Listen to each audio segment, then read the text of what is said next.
Hello, I'm Chance Hattrick, and this is my EEPROM portion of the long-term CHUMP project.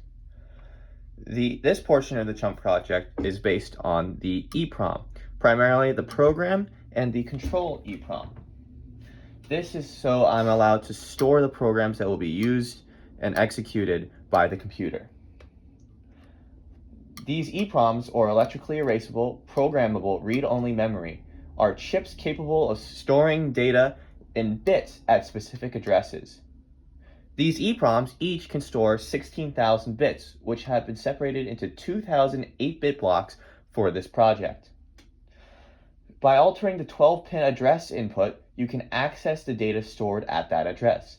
In the case of this circuit, an 8-bit output represents the 4-bit operation code, as well as the constant used in that function.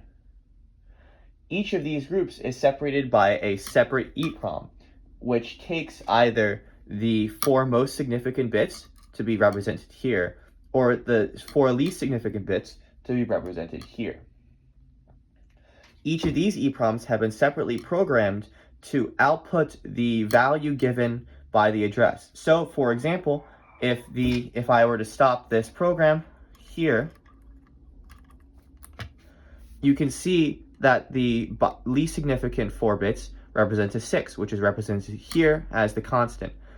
That means this is done by using the output of these 4 as the input addresses for the 4 address pins of this EEPROM. This is then used to output the value to represent a 6 on the segment code through separate code. This is similar for the third EEPROM, which is used to represent the 4th most significant bits of the regular program EEPROM. Combined, this allows the user to clearly see what program is being run at any moment. Currently, I am running my personal program, which I'll get into in the programmer section of the video. But if I were to switch this value here, I would go into the Feinberg code. And you can see that it turns at FF for the last 7 values. But you can see the Feinberg code running here. I will get into the Chumpinese as well as how the programmer works in a separate video, or if you watch the full video. In order to program the chip, we need a EEPROM burner.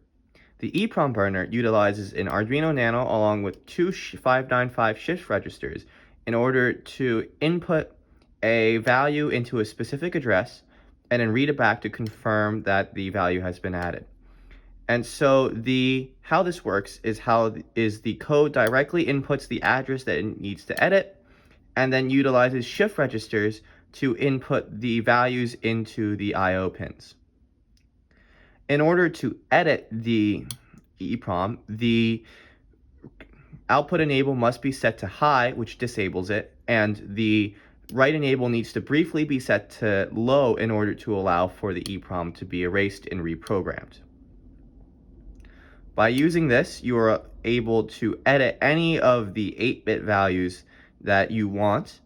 And for the sake of this project, each of these 8-bit values are separated into 16 8-bit value pages.